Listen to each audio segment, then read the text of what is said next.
봉제인들이 솔직히 어렸을 때부터 현장에서 일했기 때문에 수학여행이라는 이런 약간 뭐 판타지? 막 이런 게 있어요. 희망철도 재단과 기차여행을 기획하면서 그분들이 상당히 좋아했던 100여 명을 데리고 기차를 탄다는 게 이분들한테도 상당히 의미가 컸던 것 같고요.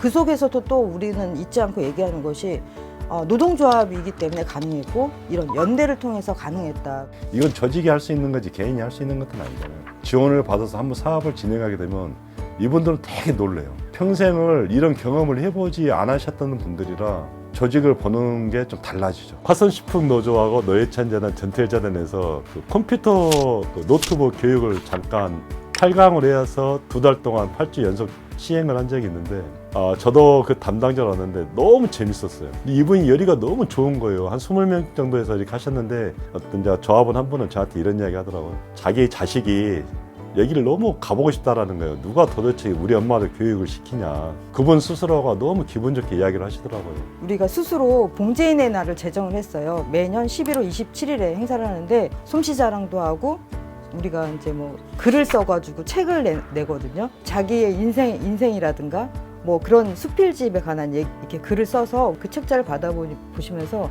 너무 뿌듯해하는 거예요. 우리가 쓴 글이 이런 책으로 나와? 그런 소속감을 가질 수 있기 때문에 가입한다고 생각합니다.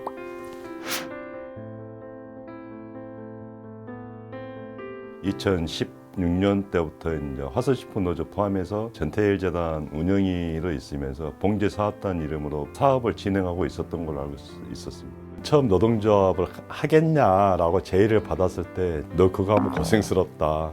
봉제 현장하고 노동조합은 맞지 않는다. 너무 비관적으로 말씀들 하셔가지고 그 후에 이제 들은 이야기가 공제의 이야기를 들었는데 이건 되겠다는 생각이 딱 들겠더라고요.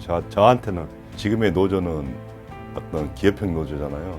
한 단일한 사업장에 단일한 노조 보통 그런 형식이었는데 봉제 사업장 같은 경우는 서울 전역 전국에 흩어져 있고 5인 전후의 사업장이 뭐 서울에 한 90% 가까이 되다 보니까 자본과 그 노동자의 차이가 없죠. 그런 경계가 모호화돼서 좀 고민을 많이 하긴 했었죠. 저희가 이제 주체를 정할 때 10인 미만 노동을 하는 사업자도 노동조합에 가입할 수 있다라는 걸 정의를 좀 내리고 저희가 청계노조 후시라는 이런 명목도 있고 그때 또 막내 조합원들이었던 분들이 현장에 계신 분들이 좀 남아있어서 초동주체를 아주 작게 해서 만들어갔거든요. 이분들 조직이었기 때문에 갖는 불이익이 되게 많거든요. 그래서 어떤 단체 하나 정도는 있었으면 좋겠다. 그게 노동조합이었으면 좋겠다라는 생각을 하게 된 거죠.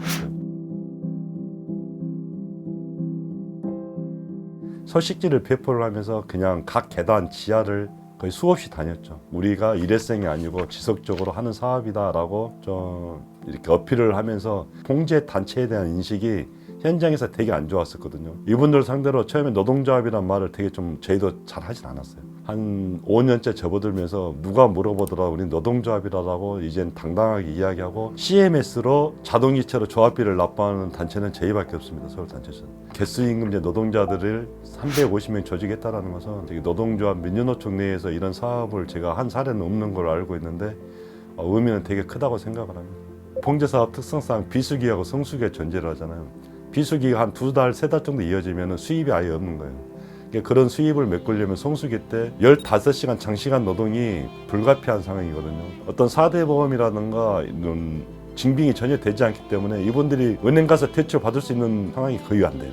노동을 하지 못해서 수입이 없었던 걸 만회를 못하게 됐을 경우에는 생활상의 불편함이 당장 직면을 하거든요. 저희가 논의를 할 때 공제라고 하는 것은 봉제 현장에서 되게 모호하잖아요. 공제를 노동조합을 하는 어떤 목적? 이게 좀 상반된 의견이 좀 있을 수도 있잖아요. 그래서 저희가 2018년도에 노동조합을 설립을 하고 나서 저희가 후속 사업으로 가장 먼저 시작한 게 공제 수요조사를 진행을 했었거든요. 수요조사를 하고 난 다음에 상품을 결정을 하고 홍보를 시작했었는데 다수가 믿질 않아요. 묻지도 않고 따지지도 않고 조합에만 가입하면 어떤 대출을 해준다. 들어보지도 아니면 있어보지도 못했던 일들이라 되게 의심들이 되게 많으셨거든요. 아, 사실이구나, 이게 가능하구나라는 것들이 이제 현장에서 입에서 입으로 이제 소문이 좀 퍼지기 시작하면서 실제로 조합원이 좀 많이 늘었습니다. 그때부터. 미싱사 노동자분들 같은 경우는 생활임금 정도의 소액대출이라도 좀 있었으면 좋겠다. 영세 사업자들은 실장님 월급이나 공장 운영자가 한 달 정도에 운영할 수 있는 자금이라도 있었으면 좋겠다. 나에겐 백이 있다고 생각하는 거죠. 내가 어려울 때 조금이라도 돈을 빌릴 수 있는 곳이 있다. 이런 든든함이 생긴다고 말씀하셨고요.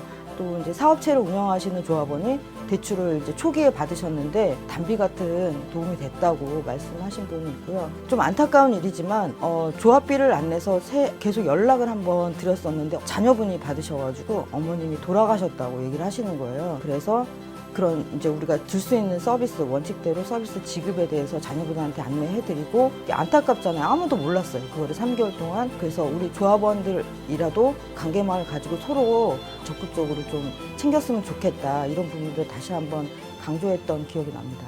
여기 봉제 종사자들이 국가검진밖에 받을 수가 없어요. 그것도 잘 안 받는 부분 조합원들이 있고 종사자들이 있기 때문에 녹색병원에서 이제 지원해줘서 30만 원으로 프레임을 짜고, 그 다음에 녹색병원 25%, 그 다음에 봉제인 공제에서 25% 지원해주는 상품을 출시하려고 지금 준비 중에 있습니다.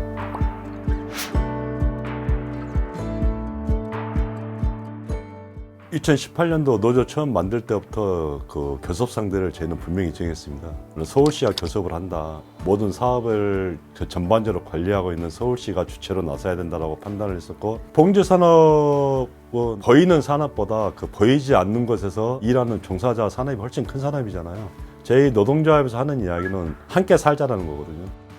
중추적인 역할을 하는 봉제 당사자들이 어떤 행정 아니면 정책에 처음부터 참여를 해야 된다. 중기부나 서울시에서 중점적으로 지원하는 사업이기도 한데 이게 제대로 좀 반영이 안 되고 있다. 사업체를 주도하는 사업자 단체, 노동조합, 서울시가 주체로 나눠서 협의를 처음부터 지금까지 꼭 주장하고 있습니다. 한 30년 넘게 내가 이 분야에 종사를 했지만은 내 노동력, 내 경력을 인정해 줄 만한 어떤 제도가 하나가 돼 있지 않잖아요.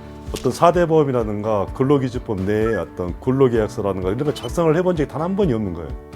그렇기 때문에 그냥 유력 노동으로 서울시 내에 종사자 수에서도 집계가 거의 안 되는 경우도 많고, 코로나 때 그게 극명하게 드러나는데 서울시 종사자가 10만이 가까운데 전국민 재난지원금 이외에는 보전 받으신 분이 거의 전무합니다. 그래서 제가 좀 노동이력 증명 관련돼서는 꼭 필요하다. 4대 보험 미적용 사업장이 한 90%가 넘거든요. 서울시나 노동부 관련 중기 관련 부서들하고 이제 논의를 한 것이 사업자가 되게 영세하잖아요. 그래서 노동을 책임질 수 있는 사업자가 없는 거예요. 그래서 뭐 사업자 3, 종사자 3, 아니면 서울시나 행정이 4 이렇게 해서 좀 4대 보험 전면 관련돼서 좀 계속 요구하는 것도 있습니다.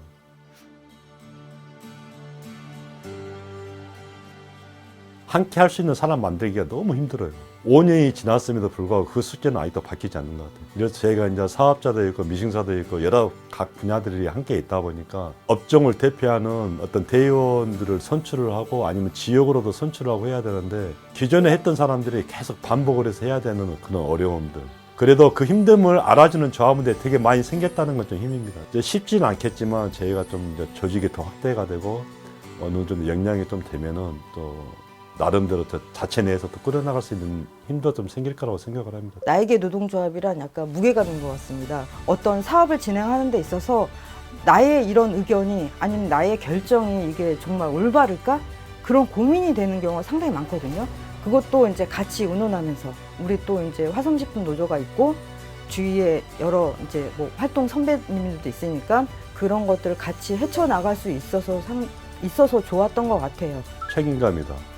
제 스스로가 뭔가를 하고 있다라는 자부심도 있지만은 새롭게 노동조합을 바라보는 일반 다수의 국민이 좀 늘어났으면 좋겠다. 서울 봉제인제를 통해서.